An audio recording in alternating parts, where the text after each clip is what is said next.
আরেকটা হাদিস এসেছে, রাসূল তিনি বলেন, কেন আমি মিসকিনদের কাতারে দাঁড়াতে চাই কিয়ামতের ময়দানে।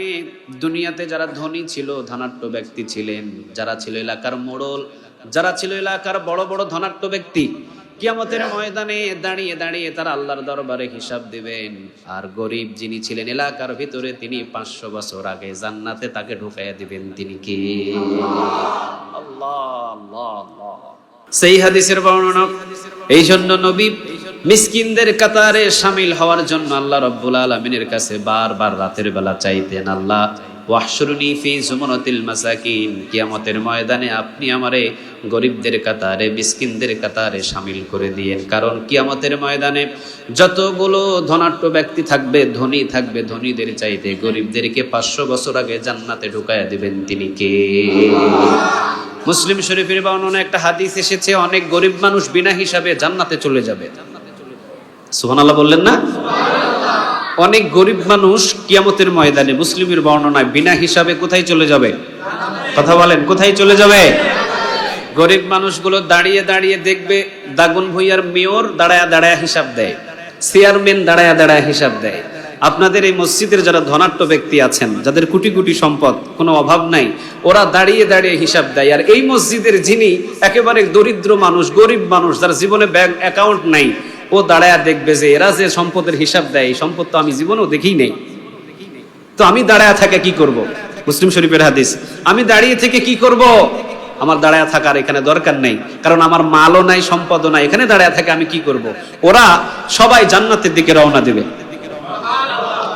সামনে ফেরেশতারা এমনি দাঁড়াবে, এই তোমরা যাও কই? তোমরা হিসাব নিকাশ দিছো? তাদেরকে বলা হবে, তোমরা হিসাব দিয়েছো, তোমাদেরকে হিসাব নেওয়া হয়েছে, নামাজ ঠিক, রোজা ঠিক, কিয়ামতের দিনের দাওয়াতি কাজ ঠিক, সবকিছু ঠিক ছিল।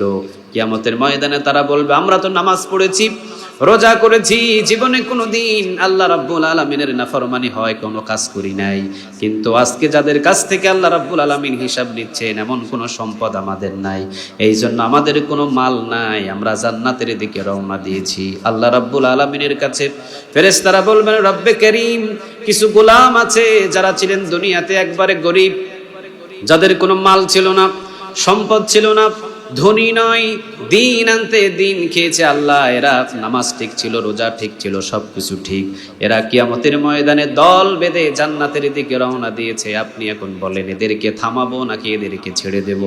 গায়বী থেকে আওয়াজ আসবে, বিবি গায়রি হিসাব, বিনা হিসাবে এদেরকে আমি মাফ করে দিলাম। এখন বলেন তো দেখি, নবী যে দোয়া করতেন, আল্লাহুম্মা হাইনি মিসকিনা, আল্লাহ আপনি আমারে মিসকিন অবস্থায় রাখেন, এমনে এমনে না, কারণ কিয়ামতের ময়দানে মিসকিনদেরকে 500 বছর আগে গরিবদেরকে জান্নাতে ঢুকায়া দিবেন। তিনি কে? আল্লাহ আমাদের যেই পরিস্থিতিতে রাখছেন, আমরা সবাই একটু আওয়াজ দিয়ে পড়ি আলহামদুলিল্লাহ। ইসলামের জন্য সব থেকে যারা বেশি সময় দিয়েছেন, গরিবদের চাইতে ধনী মানুষ বেশি না গরিব মানুষ বেশি? বেলাল রাদিয়াল্লাহু তাআলা আনহু ধনী না গরিব? কথা বলেন না, ধনী না গরিব? আবু বকর সিদ্দিক রাদিয়াল্লাহু তাআলা আনহু, তিনি ধনী ছিলেন, কিন্তু শেষ পর্যায়ে কি হয়েছেন? কথা বলেন, কি হয়েছেন? গরিব হয়েছেন। কারণ আবু বকরকে ফকির বলতো মদিনার মানুষ, আর আবু বকরকে ফকির বলতো, আবু বকরের সাথে সাথে আবু বকরের আল্লাহকেও ফকির বলতো, যার কারণে আল্লাহ এই পর্যায়ে একটা কোরআনের আয়াত নাজিল করে দিয়েছেন। চিৎকার দিয়ে পড়েন আল্লাহু আকবার। লাকাদ সামিআ আল্লাহু কাওলাল্লাযীনা ক্বালু ইন্নাল্লাহা ফকির।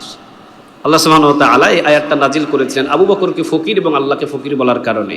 তো ধনীদের চাইতে গরিব মানুষের সম্মান এবং মর্যাদা আল্লাহর কাছে বেশি না কম? আরো জোরে বলেন, বেশি না কম? একটু বেশি। আর ধনী মানুষ যদি আল্লাহর হুকুম মতো চলে, তো ওর সম্মান তো আরো বেশি। চিৎকার দিয়ে পড়েন সুবহানাল্লাহ। ওসমান রাদিয়াল্লাহু তাআলা আনহু ছিলেন ধনী মানুষ। ওসমান রাদিয়াল্লাহু তাআলা আনহু ছিলেন ধনাঢ্য ব্যক্তি। জীবনে কোনোদিন ওসমান রাদিয়াল্লাহু তাআলা আনহুর কাছে কোনো মিসকিন গিয়েছেন, কোনো ফকির গিয়েছেন, খালি হাতে এসেছেন, এমন কোনো রিপোর্ট ওসমানের জীবনে নাই। সুবহানাল্লাহ বলেন।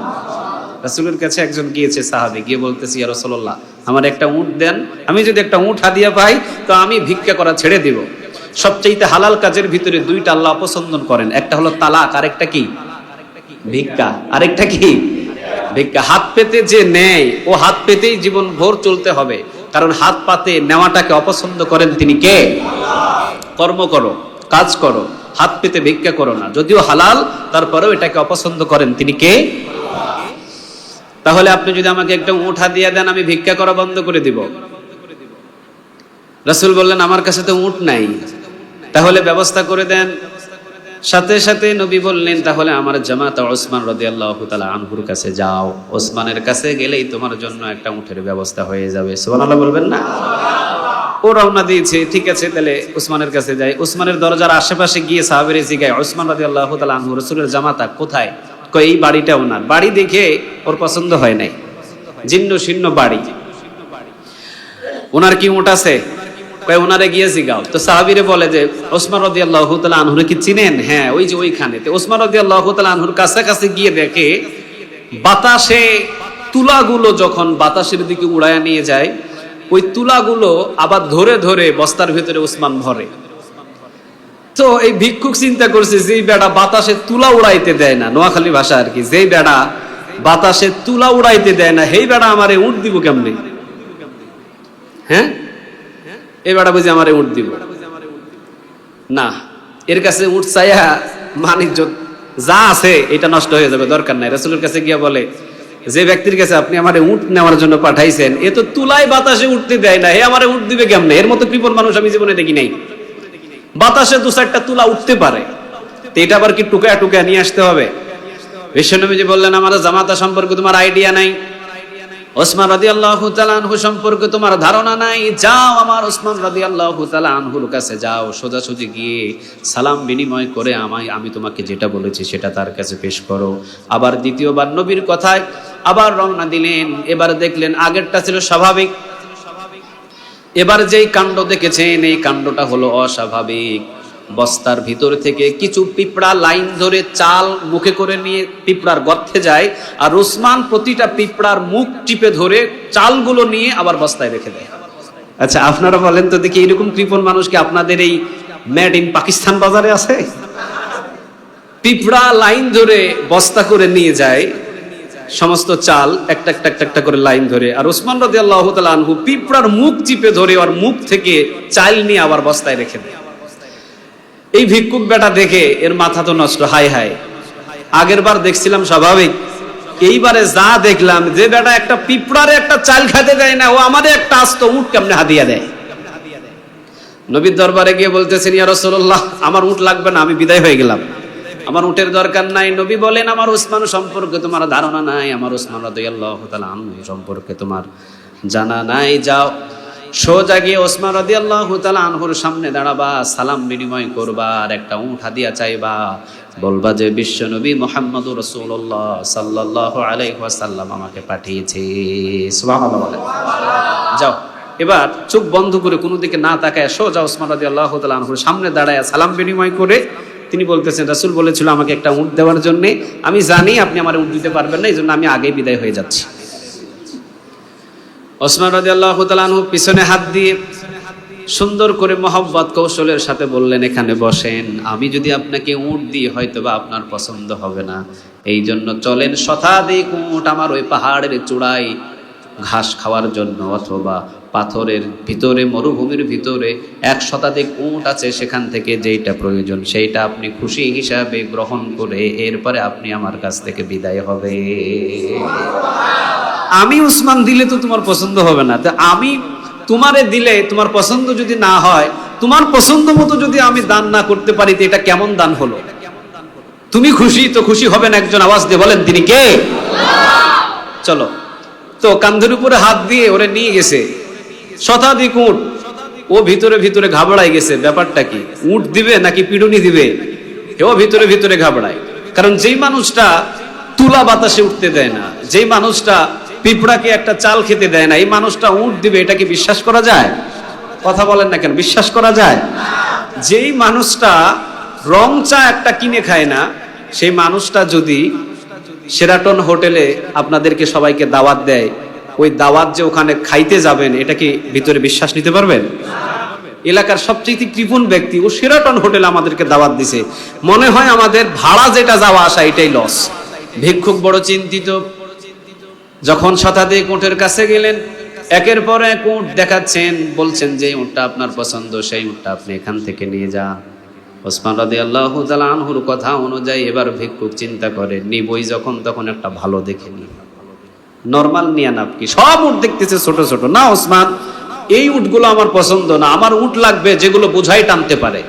ওসমান রাদিয়াল্লাহু তাআলা আনহু তিনি বললেন তাহলে একটু দেরি করতে হবে, ইয়ামিনী শহর থেকে আমার 17টা উট আসবে, ওই 17টা উট আমি পাঠিয়েছি আতরের ব্যবসার জন্য, বোঝাই টানতে পারে, 17টা উট আসবে ইয়ামিনী শহর থেকে, কিছুক্ষণ পরেই হয়তো আমার এখানে হাজির হবে, চলো একসাথে খাবার খাও, নাস্তা করো, বিশ্রাম নাও, উটগুলো আসলে উটগুলো দেখাবো, সেখান থেকে বাছাই করে তোমাকে একটা হাদিয়া দিব।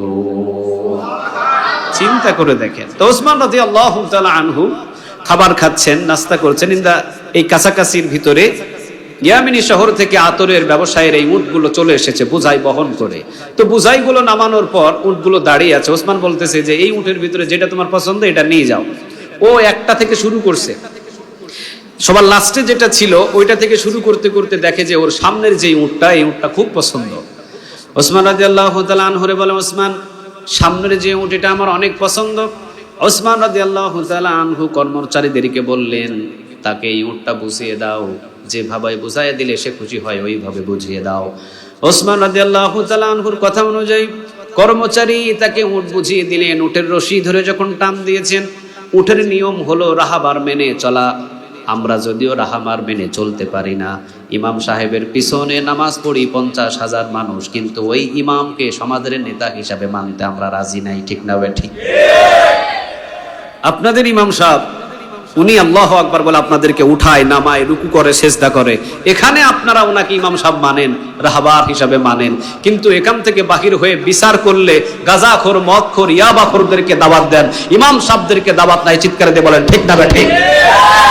যতদিন এই কালচার পরিবর্তন না হবে ততদিন বাংলাদেশের ভিতরে শান্তি ঘরে ঘরে কখনো পৌঁছাতে পারে না। ওসমান রাদিয়াল্লাহু তাআলা আনহু তিনি বললেন সামনের উটটা বুঝিয়ে দাও। সামনের উটটা ভিক্ষুককে বুঝিয়ে দিয়েছেন। উটের রশি ধরে যখন টান দিয়েছেন, পিছনে আছে কয়টা উট? উট হলো রাহাবার মেনে চলে। সামনের উটের রশি ধরে যখন ভিক্ষুক টান দিয়েছেন, পিছনের 16টা উটও রওনা দিয়েছেন।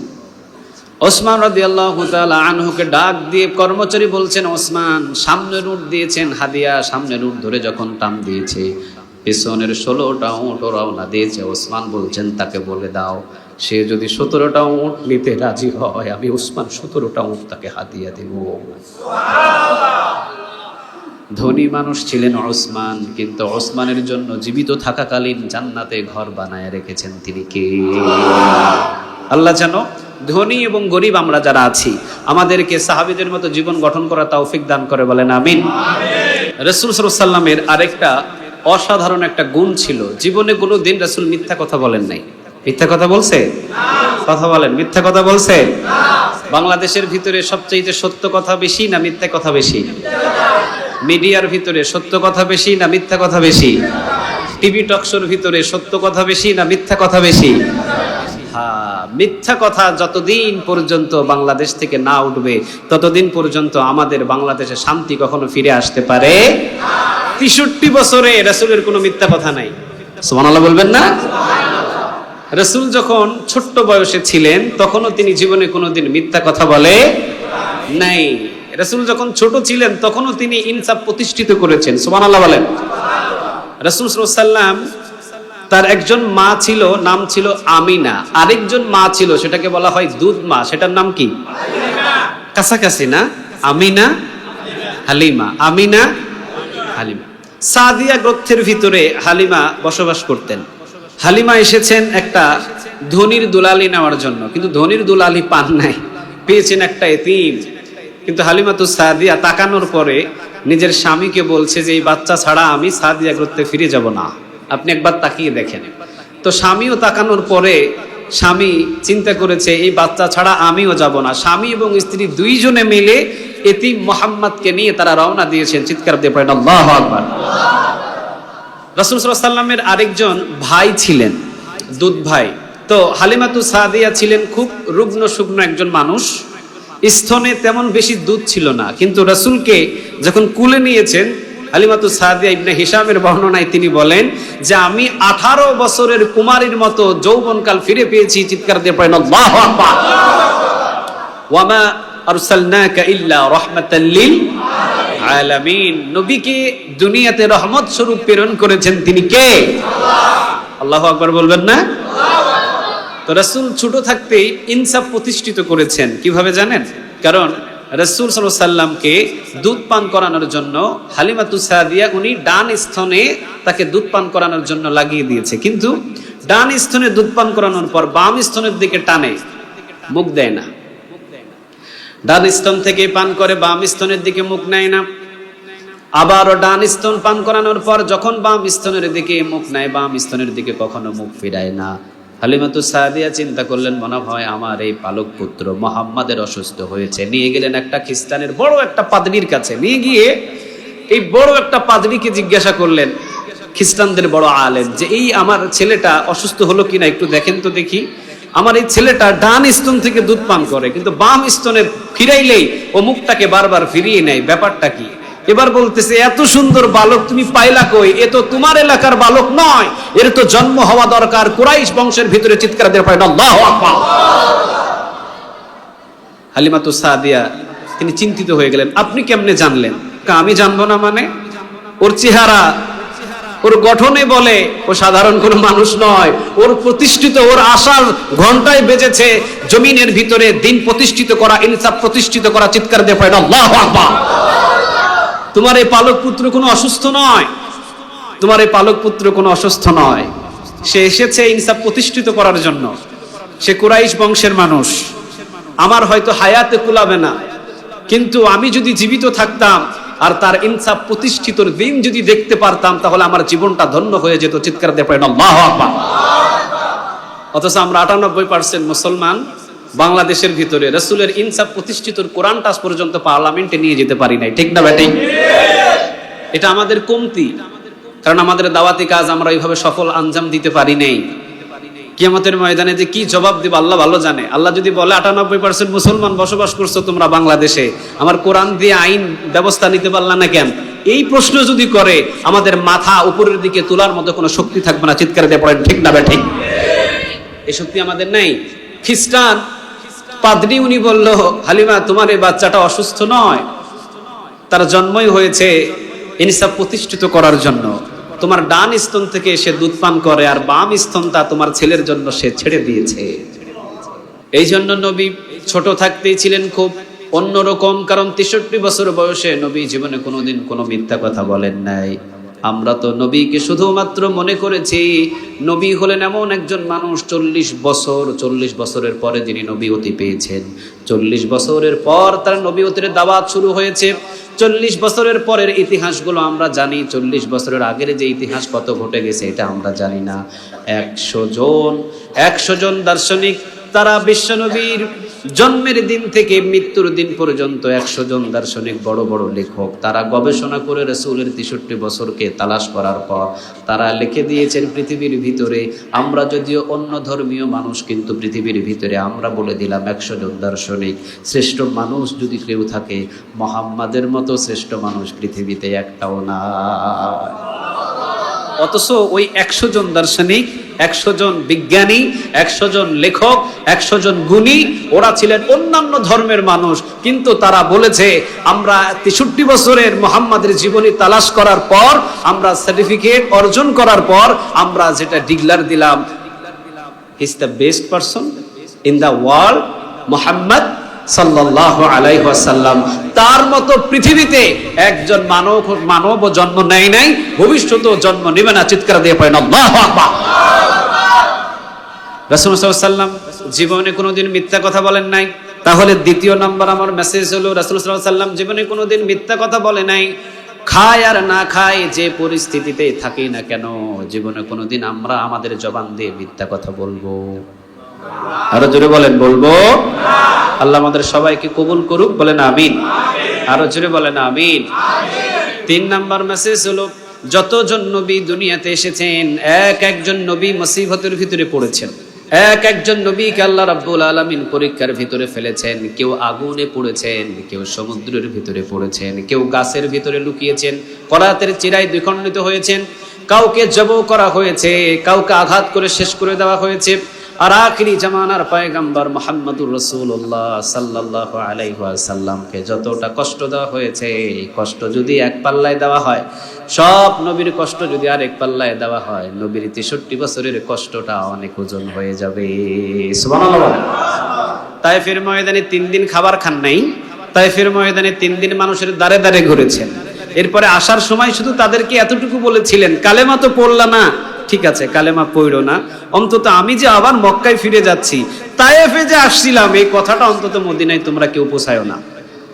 এই কথা তো মদিনাতে মক্কাতে পৌঁছালেন, পাশাপাশি রাসূলকে আসার সময় পাথর নিক্ষেপ করে চালন দেখছেন, চালনি দেখছেন আপনারা, চালনি যেই রকম ছিদ্র আছে এর চাইতে বেশি ছিদ্র করেছিলেন আমার রাসূলের শরীরটা।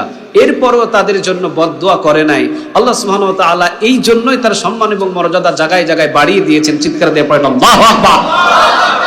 রাসূল বলেছেন যে আল্লাহ সুবহানাহু ওয়া তাআলা অসংখ্য নবীদেরকে অসংখ্য গুণ দিয়েছেন, অসংখ্য নবীদেরকে এক একটা কোয়ালিটি দিয়েছেন, অসংখ্য নবীদেরকে আল্লাহ সুবহানাহু ওয়া তাআলা এক একটা করে ডাক দিয়েছেন, কিন্তু আমাকে এমন একটা উপাধি দিয়েছেন যে হাবিবুল্লাহ, আমি অন্তরে যেটা চিন্তা করব আল্লাহ সেটা মঞ্জুর করবে। চিৎকার দিয়ে পড়েন সুবহানাল্লাহ।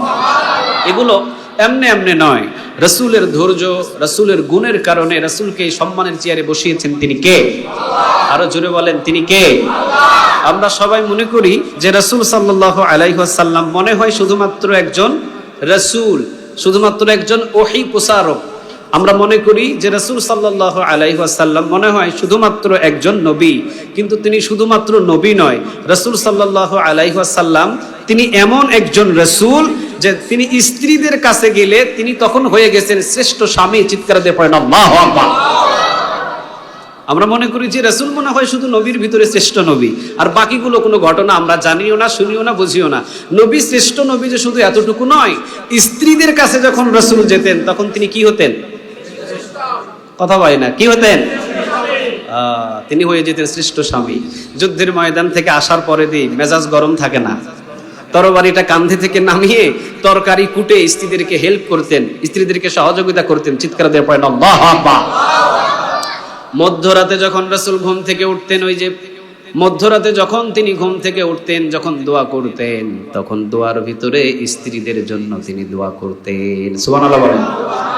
কোন দিন যে আমরা আমাদের স্ত্রীর জন্য দোয়া করছি এটা আমরা নিজেরা জানি না। কথা কন না কেন আপনারা? হেই বেডিল্লাই কিল্লাই দোয়া করতাম, হেই বেডি তো আমার ঘরে শান্তিই দেয় না।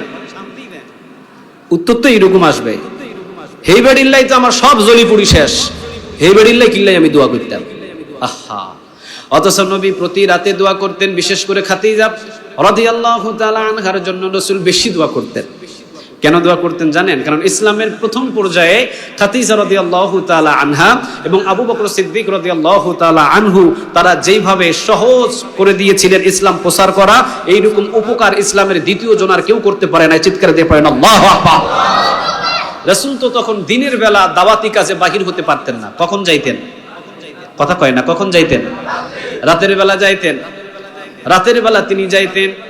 এরপরে ফজর নামাজের আগে আগে সাথীদেরকে দেখা করে শেষ করে ফজর নামাজের আগে আগে তিনি নিজের ঘরে আসতেন। আসার পরে যখন টোকা দিতেন, যখনই দরজায় একটা টোকা দিতেন, টোকার সাথে সাথে দরজা খুলে যেত।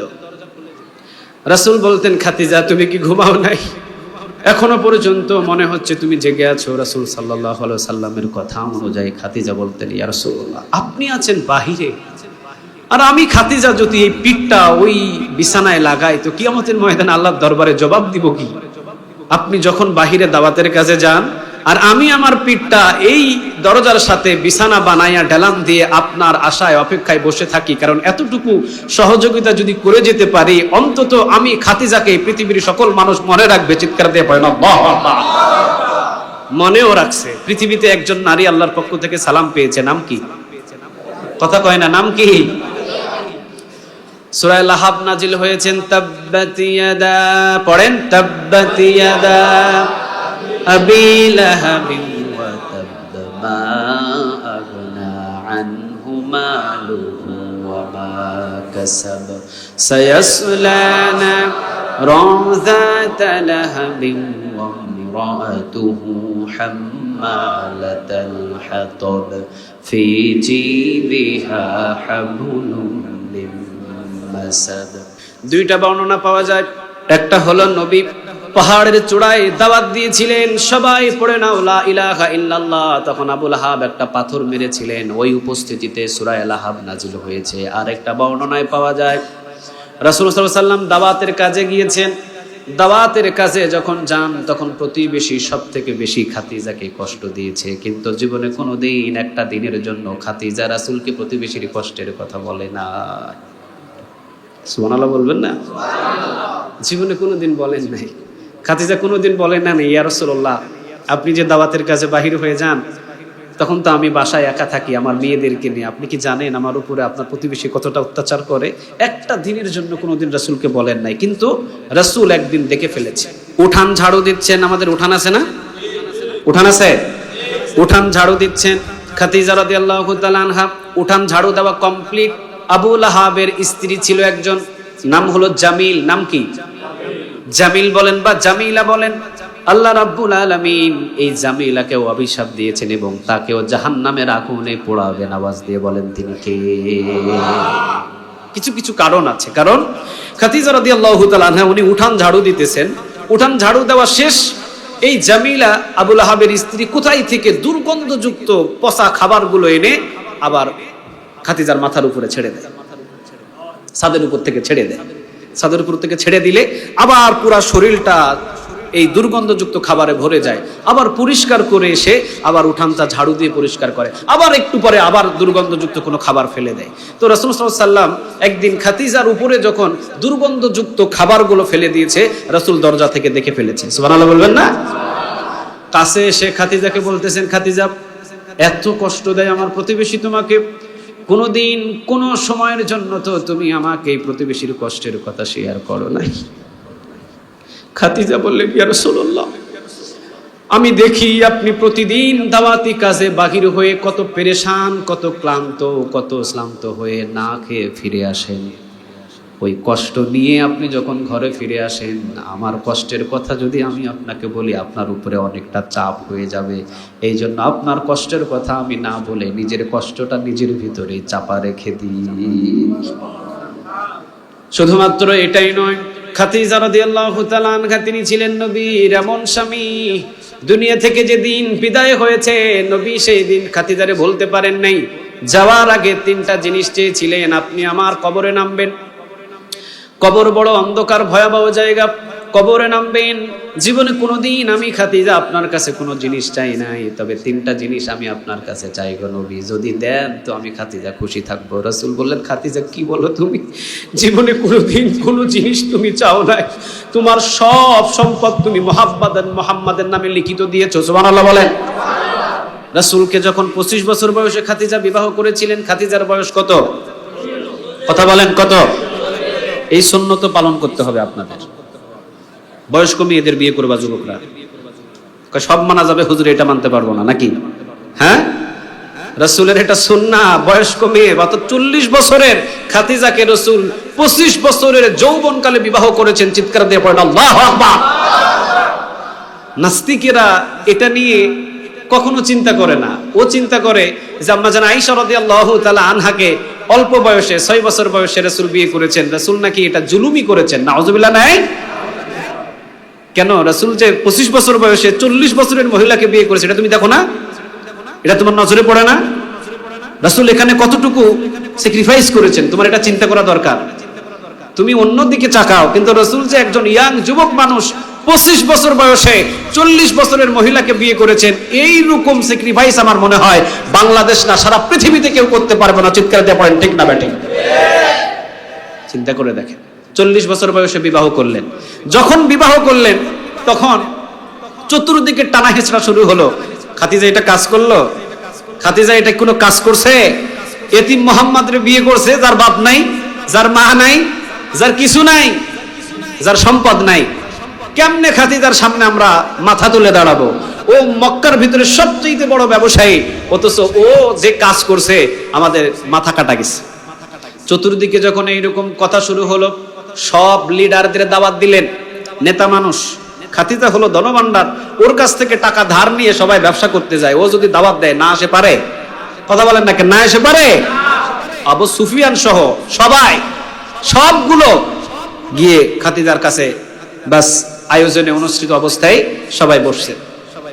এবার খাদিজা রাদিয়াল্লাহু তাআলা আনহা তিনি বলছেন, আচ্ছা তোমাদেরকে আমি কয়েকটা প্রশ্ন করতে চাই, উত্তর দিবা। বলতেছে ঠিক আছে। সবাই কিন্তু বসা, আবু জহেল, আবু লাহাব সবগুলা বসা, কারণ খাদিজা হলো সবচেয়ে বড় ব্যবসায়ী ছিল, ওর কাছ থেকে ধার টান নিয়ে সবাই ব্যবসা করতে চাইতো। তো ও বলতেছে, আচ্ছা তোমরা বলো তো দেখি, এই মক্কার ভিতরে সবচেয়ে সুন্দর সুপুরুষকে? সবাই বলল আব্দুল্লাহর ছেলে মুহাম্মদ। সুবহানাল্লাহ বলবেন না? আব্দুল্লাহর ছেলে মুহাম্মদ হলো সবচেয়ে সুন্দর। ওর মতো সুন্দর এই মক্কা না, সারা পৃথিবীতে আমাদের চোখে এত সুন্দর মানুষ জীবনেও পড়ে নাই। চিৎকার দিয়ে পড়েন আল্লাহু আকবার। জীবনে কোনোদিন এত সুন্দর মানুষ আমরা জীবনে কখনো কোনোদিন দেখি নাই। রাসূল সুন্দর, এত সুন্দর যা দেখলে খাবারের কথা বলে যায়। ইউসুফ আলাইহিস সালামও সুন্দর, আবার রাসূল সাল্লাল্লাহু আলাইহি ওয়াসাল্লামও সুন্দর। আমার জান আয়েশা রাদিয়াল্লাহু তাআলা আনহাকে এসে ইহুদি নারীরা বলেছিলেন যে আয়েশা, আমরা তো শুনেছি ইউসুফ আলাইহিস সালাম সুন্দর, যে ইউসুফকে দেখার পরে সেই মিশরি নারীগুলো ফল কাটতে কাটতে তাদের হাতগুলো কেটে ফেলেছিল। আমরা তো জানি ইউসুফ আলাইহিস সালাম সুন্দর, ইউসুফের চাইতে সুন্দর কেউ নাই, কিন্তু তুমি বলছো মুহাম্মদ সবথেকে বেশি সুন্দর।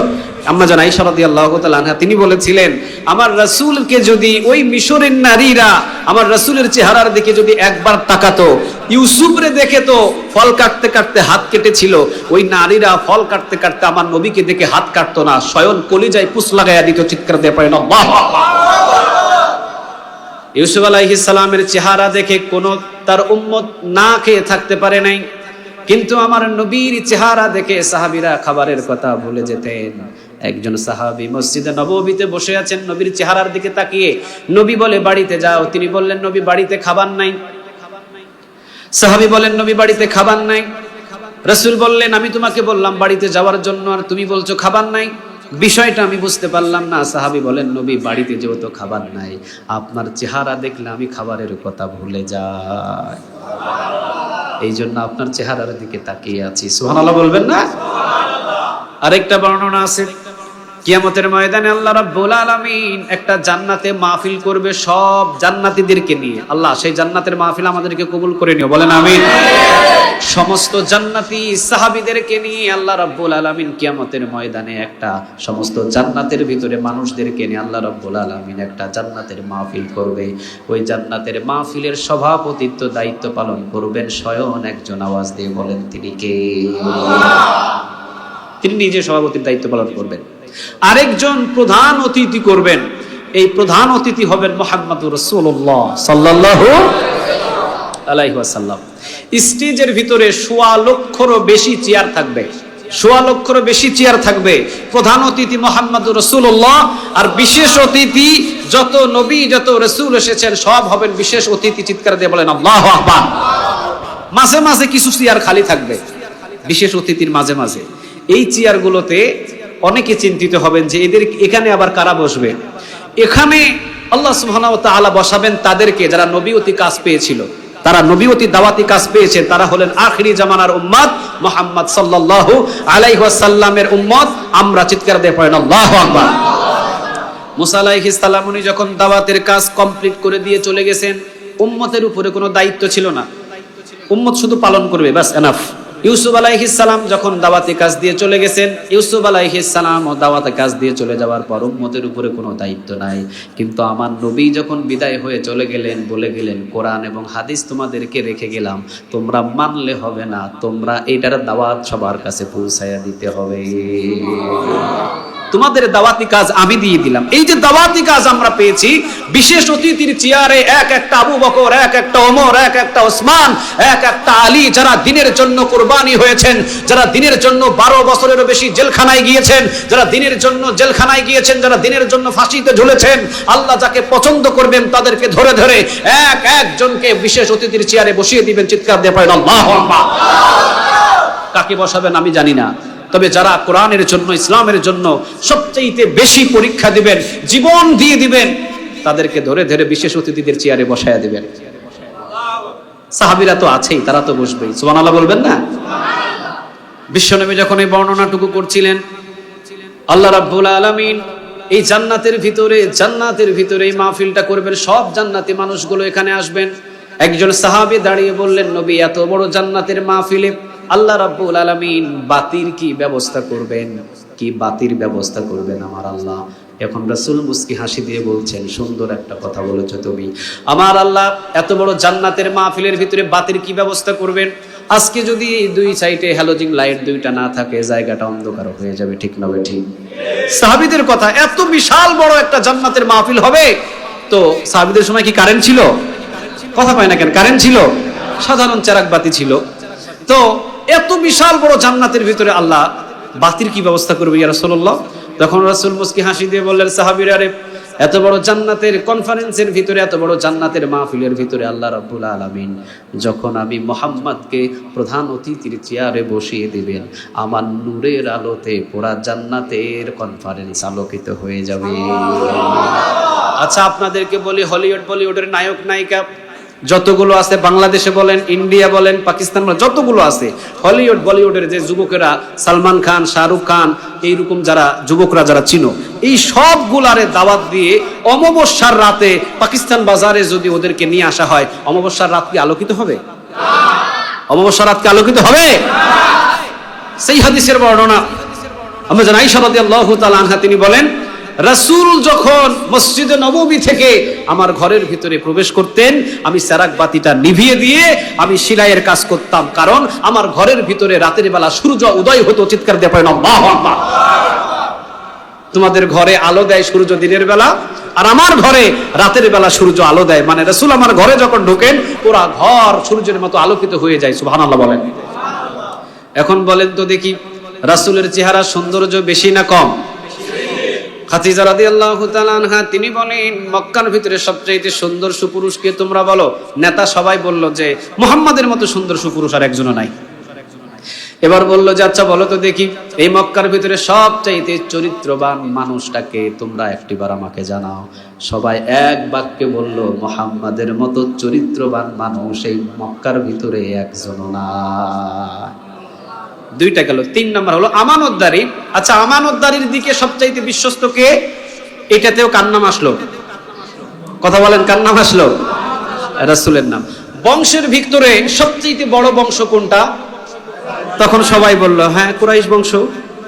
তাহলে বংশের দিক দিয়েও তিনি নাম্বার 1-এ আছেন, সুন্দরের দিক দিয়েও তিনি নাম্বার 1-এ আছেন, চরিত্রের দিক দিয়েও তিনি নাম্বার 1-এ আছেন, ব্যবহারের দিক দিয়েও সবকিছুর দিক দিয়ে তিনি নাম্বার 1, 1 নম্বরে আছেন। তাহলে তোমরা, আমি যে মুহাম্মদকে বিবাহ করেছি, তোমরা সমালোচনা করো কেন? সবাই বলল, খাদিজা, মুহাম্মাদের তো সম্পদ নাই। কি নাই? কি নাই? সাথে সাথে ওই জামানায় যাদের সামনে সম্পদগুলো লিখিত দিলে কার্যকর হতো, সাথে সাথে তাদেরকে দাওয়াত দিয়ে নিয়ে আসলেন, নেতাদেরকে বসালেন। বসানোর পরে খাদিজা রাদিয়াল্লাহু তাআলা আনহার জীবনের যতগুলো অর্জিত সম্পদ ছিল, সব সম্পদগুলো এতিম মুহাম্মাদের নামে লিখিত করে দিলেন।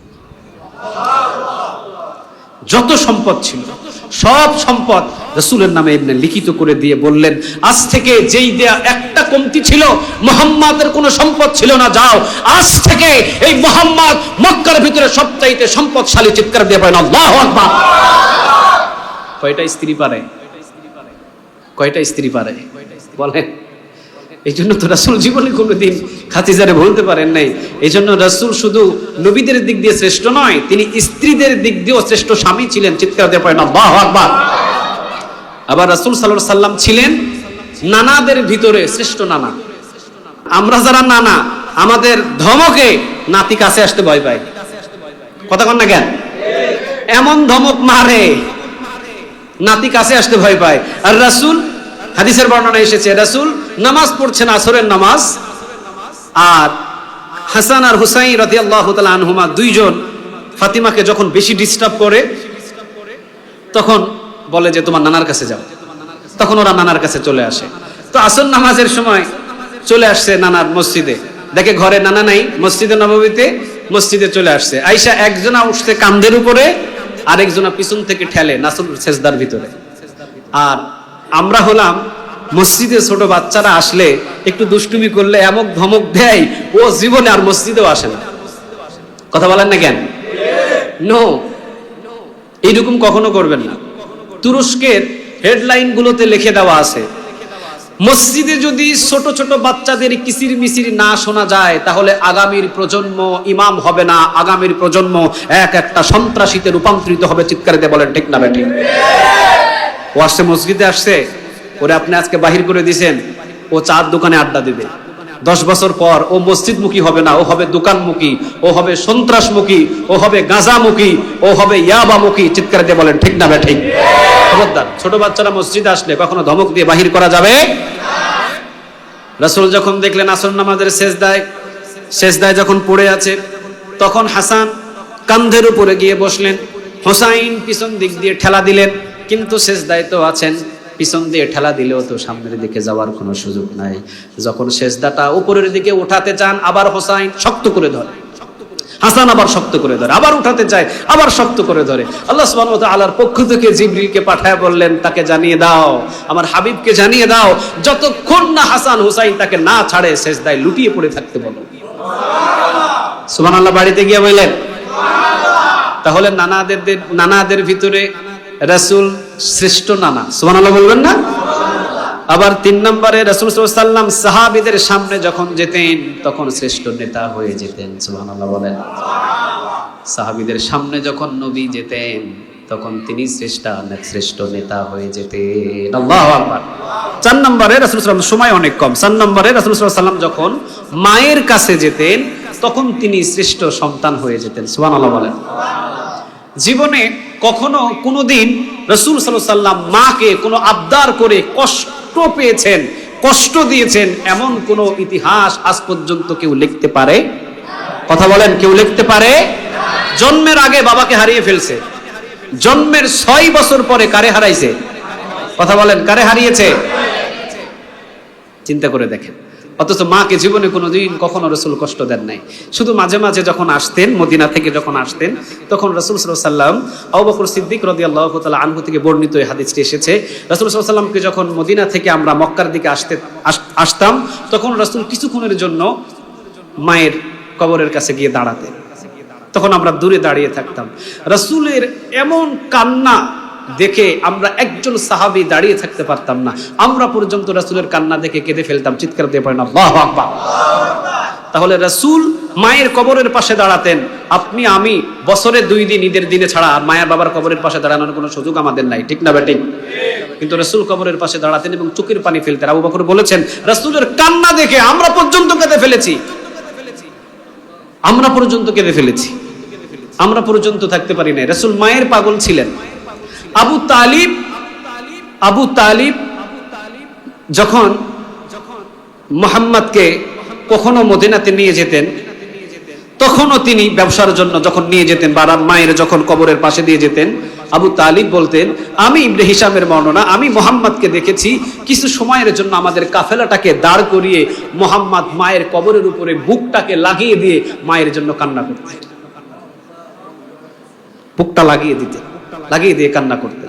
তাহলে মা বাবার মায়ের ভালোবাসার দিক দিয়ে রাসূল শ্রেষ্ঠ নবী। সুবহানাল্লাহ বলবেন না? শ্রেষ্ঠ সন্তান। 5 নম্বরে রাসূল সাল্লাল্লাহু আলাইহি ওয়াসাল্লাম যখন সাহাবীদের সাথে মজা করতেন, তখন তিনি হয়ে যেতেন শ্রেষ্ঠ মজাদারক। চিৎকার দিয়ে পড়েন আল্লাহু আকবার। কৌতুকও করতেন মাঝে মাঝে তিনি, ওনার মতো কৌতুক আমরা জীবনে পারবোই না, আমাদের জানাই নেই। রাসূলের একজন জামাই ছিল, নাম ছিল হযরত আলী রাদিয়াল্লাহু তাআলা আনহু। কি ছিল বলেন তো দেখি? আলী রাদিয়াল্লাহু তাআলা আনহু মাঝে মাঝে এমন কিছু কৌতুক করতেন, হাসতে হাসতে পেটের চামড়া ব্যথা হয়ে যেত। কৌতুকের দিক দিয়েও তিনি ছিলেন শ্রেষ্ঠ। তো আলী রাদিয়াল্লাহু তাআলা আনহুকে ডাক দিয়ে কাছে বসালেন, সাহাবীদেরকে কাছে বসালেন। কিছুক্ষণ পরে দেখলেন 2টা খেজুরের থুকা আসছে মসজিদে নববীতে, একটা কাঁচা একটা পাকা। তো ওগুলো সামনে বসিয়ে রেখে, সামনে রেখে সবাইকে গোল করে নিয়ে রাসূল বললেন, না এবার শুরু করো, খাও। সবাই খাওয়া শুরু করলেন। হযরত আলী রাদিয়াল্লাহু তাআলা আনহু ছিলেন রাসূলের বাম দিকে। সব সাহাবীগুলো খাওয়া শুরু করলেন খেজুর ছিঁড়ে ছিঁড়ে। খাওয়ার পরে চামড়া খাওয়ার পরে যখন, এটা কি বলেন, খেজুরের বিচি বলে না কি বলে? বিচি বলে। চামড়াটা খাওয়ার পরে বিচি যেটা থাকে, বিচিটা সামনে সবাই রেখে দেন, কিন্তু রাসূল সাল্লাল্লাহু আলাইহি ওয়াসাল্লাম বিচিটা সামনে না রেখে আলী রাদিয়াল্লাহু তাআলা আনহুর খেজুরের বিচি যেখানে, গোপনে ওই আলীর খেজুরের বিচির সাথে রেখে দেয়। আল্লাহু আকবার। কেউ টের পায় নাই, কিন্তু কেউ টের পায় নাই। অন্তত আলী রাদিয়াল্লাহু তাআলা আনহু তিনিও তো যেমন তেমন কোনো সাহাবী না। রাসূল বলতেন যে আমি হলাম ইলমের শহর, আর ওই শহরের দরজা হলো আমার জামাতা আলী। চিৎকার দিয়ে পড়েন আল্লাহু আকবার। আলী রাদিয়াল্লাহু তাআলা আনহু মিডিয়াম সাইজের মানুষ ছিলেন। আবু বকর, ওমর দুইজনে হাঁটছেন, মাঝখানে আলী রাদিয়াল্লাহু তাআলা আনহু, বেঠে মানুষ, একটু শর্ট সাইজের ছিলেন তো, উনি হাঁটছেন। তখন ওমর মুস্কি হাসি দিয়ে বলছেন, দেখছো ওমর, আমি বাম পাশে ওমর, ডান পাশে আবু বকর, আর মাঝখানে আলীকে নুনের নুক্তার মতো দেখা যায়। নুনের কিসের মতো দেখা যায়? নুক্তার মতো দেখা যায়। মানে আলী একটু ছোট, তো মনে হচ্ছে যে আলী ছোট এবং দুই পাশের দুইজন সাহাবী লম্বা লম্বা। তাই ওমর মজা করে বলতেছিলেন যে আলীকে তো আমাদের মাঝখানে দাঁড় করাইয়া নুনের নুক্তার মতো দেখা যায়। তখন আলী মজাদার ভাবে উত্তর দিলেন, ওমর, নুক্তা ছাড়া নুনের কোনো মূল্যই নেই। কথা বল না কেন? নুক্তা ছাড়া কি নুনের কোনো মূল্য আছে? কথা বলেন, মূল্য আছে? একটা টান শুধু দিয়ে রাখছেন। কি টান দিছেন আপনি ভালো জানেন। যখন উপরে একটা নুক্তা লাগায়া দিবেন, ওটার নাম কি হবে? ওটার নাম কি হবে? সাহাবীদের জিন্দেগিটা ছিল এরকম। তো রাসূল খেজুর খাওয়ার পরে আলীর খেজুরের ভিতর দিয়ে ঢুকাইয়া দিতেছে। তখন রাসূল সাল্লাল্লাহু আলাইহি ওয়াসাল্লাম খেজুর খাওয়া শেষ, তখন মজাদার ভাবে বলেন, আচ্ছা বলো তো দেখি কে কয়টা খেজুর খাইছে গণ, আজকে খাতক বাহির করব। কে কত বেশি খায় এই খাতকটাকে আজকে আমি বাহির করব, সবাই গণ। তখন এক একজন গণে, কেউ 10টা খাইছে, কেউ 12টা, কেউ 15টা, কেউ 16টা, কেউ 17টা, কেউ 5টা। আলী রাদিয়াল্লাহু তাআলা আনহুটা গনে দেখে প্রায় 30টা। সবাই চিন্তা করতেছে যে কিরে, সবাই খাইছে, এক দুইটা এদিক ওদিকে। আলী রাদিয়াল্লাহু তাআলা আনহুটা গনে দেখে 30টা। তখন রাসূল বলছে, দেখছো আল্লাহ কেমন খাতক জামাই আমার নসিবে মিলাইছে, খালি খায়, খালি খাওয়া নিয়ে ব্যস্ত। এবার হযরত আলী রাদিয়াল্লাহু তাআলা আনহু এবার বলা শুরু করলেন, সবাই শোনো, সবার সামনে খেজুরের বিচি গণনা করেছো, দেখো তো দেখি। সবাই খেজুর খাওয়ার পরে বিচিটা কিন্তু সামনে রেখে দিয়েছো। আমার শ্বশুর রাসূল এমন খাতক, খেজুর খেয়েছে, শুধু খেজুর খেয়ে ক্ষান্ত হয় নাই, খেজুরের সাথে বিচিটাও মেরে দিয়েছে। সবার সামনে বিচি আছে, রাসূলের সামনে কি নাই? আলী সুযোগ পেয়ে বলতেছে, আমি আবার এমন শ্বশুর পাইছি, যেই শ্বশুর শুধু খেজুর খায় না, খেজুরের সাথে কিও মারে। এই যে এইরকম আনন্দ ঘন, এই আনন্দ ঘন গুলো থেকে আরশ থেকে একজন খুশি হয়ে যেতে আওয়াজ দিয়ে বলেন, তিনি কে? আবার রাসূল সাল্লাল্লাহু আলাইহি ওয়াসাল্লামের সংসারে মাঝে মাঝে তর্ক বিতর্ক হতো। তর্ক বিতর্ক হয় না? কথা বলেন, তর্ক বিতর্ক হয়? আপনাদের সংসারে হয়? সবাই তো কয় না। আপনাদের সংসারে হয়? যারা বিয়ে করে না তারা কয়, যারা বিয়ে করছে তারা বলেন, আপনাদের সংসারে কি হয়? রাসূলের সংসারেও হতো, তবে এগুলো ছিল মিষ্টি তর্ক বিতর্ক। সুবহানাল্লাহ বলেন। তাহলে রাসূল সাল্লাল্লাহু আলাইহি ওয়াসাল্লামের যে কয়টা আমরা কোয়ালিটি বললাম, এই কয়টা কোয়ালিটিকে আমরা অনুসরণ করার চেষ্টা করতে পারবো ইনশাআল্লাহ। 1 নম্বরে বলেছিলাম এশার নামাজের আগে কি, এশার নামাজের পরে কোথায় যাব? মধ্যরাতে ঘুম থেকে জাগার চেষ্টা করবো ইনশাআল্লাহ। 3 নম্বর বলেছিলাম, কি বলেছিলাম 2 নম্বরে বলেন তো দেখি, মনে আছে কারো? হ্যাঁ হ্যাঁ, মিথ্যা কথা 2 নম্বরে বলেছিলাম। রাসূল জীবনে কোনোদিন একটা মিথ্যা কথা বলেন নাই। এরপরে আরেকটা বলেছিলাম, রাসূল সবচাইতে ইয়াং বয়সে তিনি বিবাহ করেছিলেন সব থেকে বয়স্ক 40 বছরের নারী। আমরাও এটা মানার চেষ্টা করবো ইনশাআল্লাহ। এরপরে আমি যতগুলো বললাম, শ্রেষ্ঠ শুধু নবীর দিক দিয়ে নয়, রাসূল সাল্লাল্লাহু আলাইহি ওয়াসাল্লাম শ্রেষ্ঠ ছিলেন, তিনি স্ত্রীর দিক দিয়ে শ্রেষ্ঠ স্বামী ছিলেন, তিনি নানার দিক দিয়ে শ্রেষ্ঠ নানা ছিলেন, তিনি সাহাবীদের কাছে শ্রেষ্ঠ নেতা ছিলেন, তিনি মায়ের কাছে শ্রেষ্ঠ সন্তান ছিলেন। এমনকি তিনি যখন কৌতুক করতেন তখন তিনি শ্রেষ্ঠ কৌতুকার ছিলেন। চিৎকার দিয়ে পড়েন আল্লাহু আকবার। আল্লাহ এগুলো আমাদের প্রত্যেককে আমল করার তৌফিক দান করুক, বলেন আমিন। ছোট্ট একটা হাদিসের দ্বারাই আমরা আজকের আলোচনা শেষ করব। লা ইউমিনু আহাদুকুম হাত্তা আকুনা আহাব্বা ইলাইহি মিন ওয়ালিদিহি ওয়া ওয়ালাদিহি ওয়ান নাসি আজমাইন। রাসূল সাল্লাল্লাহু আলাইহি ওয়াসাল্লাম তিনি বলেন, যদি মায়ের চাইতে, বাবার চাইতে, আত্মীয় স্বজন, ছেলে মেয়ে যা কিছু আছে সব কিছুর চাইতে যদি আমি নবীকে বেশি না ভালোবাসতে পারে, সে কখনো মুমিন হবে না। কথাটা বলেছেন, আওয়াজ দিয়ে বলেন, তিনি কে? আল্লাহর কথাই বলেছেন মুহাম্মদ সাল্লাল্লাহু লা ইউমিনু আহাদুকুম হাত্তা আকুনা আহাব্বা ইলাইহি মিন ওয়ালিদিহি ওয়া ওয়ালাদিহি ওয়ান নাসি আজমাইন, সব কিছুর চাইতে রাসূলের ভালোবাসাটা থাকবে বেশি না কম? আরো জোরে বলেন, বেশি না কম? এক বর্ণনা এসেছে রাসূল সাল্লাল্লাহু আলাইহি ওয়াসাল্লামের ইন্তেকালের পরে রাসূল যেই উঠুনিতে চলাফেরা করতেন, মহিলা উটটাকে কি বলা হয়? উঠুনি। কি বলা হয়? যে মহিলা উঠুনিতে রাসূল চলাফেরা করতেন, ওই উঠুনিটা প্রসব করবে, ওর পেটের ভিতরে বাচ্চা, এই উঠুনিটা প্রসব করবে। রাসূলের ইন্তেকালের পরে মদিনাতে সে প্রসব করে নাই, মদিনার এরিয়া থেকে দূর এরিয়ায় গিয়ে বাচ্চা প্রসব করে পাক সাফ হয়ে আবার মদিনাতে ঢুকছে। একটা উট কিভাবে রাসূলকে সম্মান করছে চিন্তা করে দেখেন। একটা উট কিভাবে সম্মান করেছেন রাসূলকে। উট যদি মদিনার ভিতরে প্রসব করে বাচ্চা, হয়তো তারা নাপাকতার কারণে মদিনা নাপাক হয়ে যাবে, এই জন্য তিনি প্রসবটাকে কখনো মদিনায় না করে মদিনা থেকে দূর এলাকায় গিয়েছেন, বাচ্চা প্রসব করে পাক সাফ হয়ে এরপরে আবার তিনি মদিনায় এসেছে। সুবহানাল্লাহ বলেন। তাহলে উটের ভালোবাসা নবীর প্রতি বেশি না কম? আর একটু জোরে বলেন, বেশি না কম? একজন সাহাবী ছিলেন, নাম হলো হযরত তালহা রাদিয়াল্লাহু তাআলা আনহু। তিনি এমন একজন সাহাবী, হযরতে তালহা রাদিয়াল্লাহু তাআলা আনহুর মেহমানদারির দ্বারাই সূরা হাশরের 9 নম্বর আয়াতটাকে নাজিল করে দিয়েছেন তিনি কে? আচ্ছা, একজন সাহাবীর মেহমানদারির ভিতরে একটা কোরআনের আয়াত নাজিল হয়ে গেছে, এই সাহাবীটা কি যেমন তেমন সাহাবী? কথা বলেন না কেন? যেমন তেমন সাহাবী? মক্কা থেকে একজন মেহমান এসেছেন মদিনায়, রাসূল বললেন, আচ্ছা রাতের বেলা আমার এই সাহাবীর মেহমানদারির দায়িত্ব কে নিবে? পিছন থেকে তালহা রাদিয়াল্লাহু তাআলা হাত উঠাইছে, ইয়া রাসূলুল্লাহ আমাকে দায়িত্ব দেন।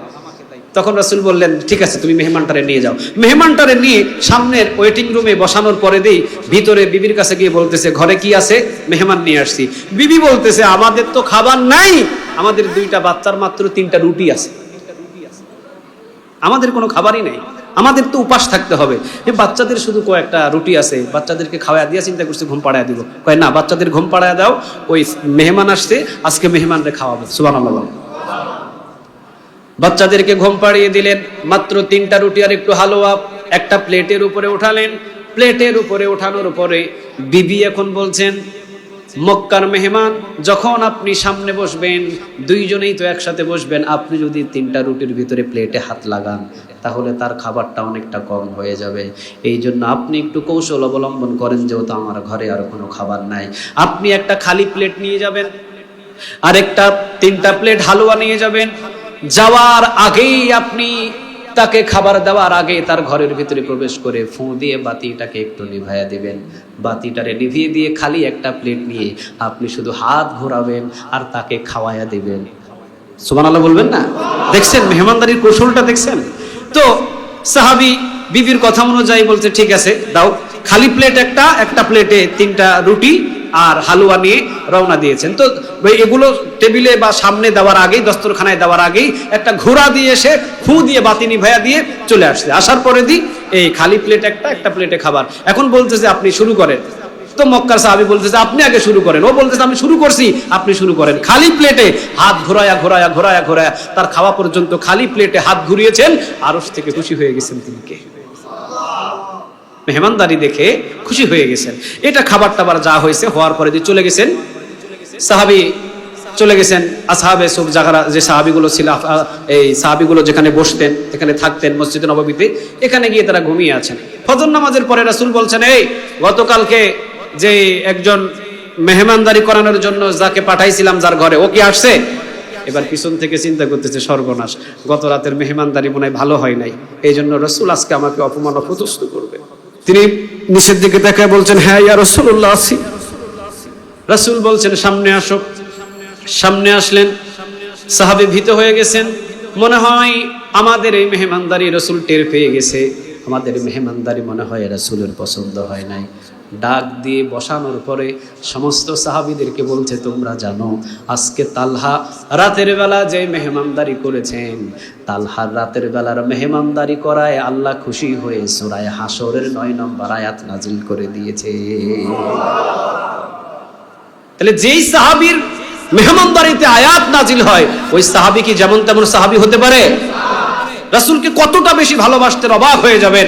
রাসূলকে যখন উহুদের ময়দানে সামনে থেকে একটা পাথর সামনে দিয়ে যখন মারলেন, এক পাথরের ইহুদির আঘাতে, কাফেরের আঘাতে রাসূলের কপাল ফাটলো, নাক ফাটলো, দুইটা দাঁত পড়ে গেল। এত জোরে আঘাত করেছিলেন। রাসূল পিছনের দিকে পড়ে গেলেন। রাসূলের উপরে আঘাত করছেন তারা হাসাহাসি করছেন। চতুর্দিকে সমস্ত সাহাবীদেরকে নিয়ে ব্যস্ত আছেন। কেউ কাউকে হত্যা করে ফেলছেন। কাফেরদের ভিতরে কন্ট্রোলে চলে আসছেন উহুদের ময়দান। তখন তালহা রাদিয়াল্লাহু তাআলা আনহু কোথায় থেকে দৌড় দিয়ে এসে রাসূলকে চিল পাখি দেখছেন, ঈগল পাখি দেখছেন, মুরগির বাচ্চা যেমনে সু দিয়ে নিয়ে যায়, দেখছেন আপনারা? রাসূলকে ওইভাবে সু দিয়ে কাফেরদের ভিতর থেকে রাসূলকে কুলে করে নিয়ে উহুদের পাহাড়ের দিকে রওনা দিয়েছে। আল্লাহু আকবার। যখনই তালহা রাদিয়াল্লাহু তাআলা আনহা যখনই রওনা দিয়েছেন উহুদের পাহাড়ের দিকে, তালহা রাদিয়াল্লাহু তাআলা আনহা যখন রাসূলকে কুলের করে নিয়ে উহুদের ময়দানের দিকে, পাহাড়ের দিকে রওনা দিয়েছেন, সকল কাফেরদের লিডার যারা ছিলেন তারা বললেন, তীরন্দাজ তাড়াতাড়ি তীর ছুড়ো। ওই যে মুহাম্মদকে নিয়ে তালহা পালিয়ে গেল উহুদের পাহাড়ের ভিতরে। চতুর্দিক থেকে তীর বৃষ্টির মতো আসা শুরু হলো। ডান দিক থেকে তীর আসলে রাসূলকে আড়াল করে নিয়ে তালহার পিঠ তীরের দিকে পাতায়া দেয়। যখন বাম দিক থেকে তীর আসে তখন তালহার পিঠ তীরের দিকে দিয়ে রাসূলকে আড়াল করে নেয়। যখন সামনের দিক থেকে আসে রাসূলকে আড়াল করে নিয়ে সামনের দিকে আবার পিঠটা পাতিয়ে দেয়। এইভাবে তালহা রাদিয়াল্লাহু তাআলা আনহা উহুদের ময়দানে পাহাড়ে উঠতে উঠতে, রাসূলকে কুলে করে নিয়ে উঠতে উঠতে ৮২টা তীর রাসূলের পিঠের ভিতরে লেগেছে। কয়টা তীর? কথা বলেন কয়টা তীর? এখন বলেন তো দেখি, ৮২টা তীর যে সাহাবী রাসূলকে পাহাড়ে ওঠানোর কারণে পিঠের ভিতরে নাই, এই সাহাবীর ভালোবাসা রাসূলের প্রতি বেশি না কম? আরো জোরে বলেন, বেশি না কম? রাসূলকে যখন উপরে পাহাড়ে নিরাপদ স্থানে যখন রাখলেন, রাসূল যখন জ্ঞান ফিরে পেলেন, তখন তালহার দিকে তাকিয়ে আছেন, দেখছেন তালহার মুখের ভিতরে মুস্কি হাসি। কিন্তু নবী এমন নবী, সামনেও তিনি যেভাবে দেখেন পিছনেও তিনি ঠিক একইভাবে দেখেন। সুবহানাল্লাহ বলবেন না? রাসূল সামনের দিক দিয়ে যেভাবে দেখেন পিছনের দিক দিয়েও ঠিক একইভাবে দেখেন। রাসূল তো টের পেয়েছেন তালহা মুস্কি হাসি দিচ্ছেন। যদি রাসূলের সামনে তালহা কান্না করে কেমনটা লাগে?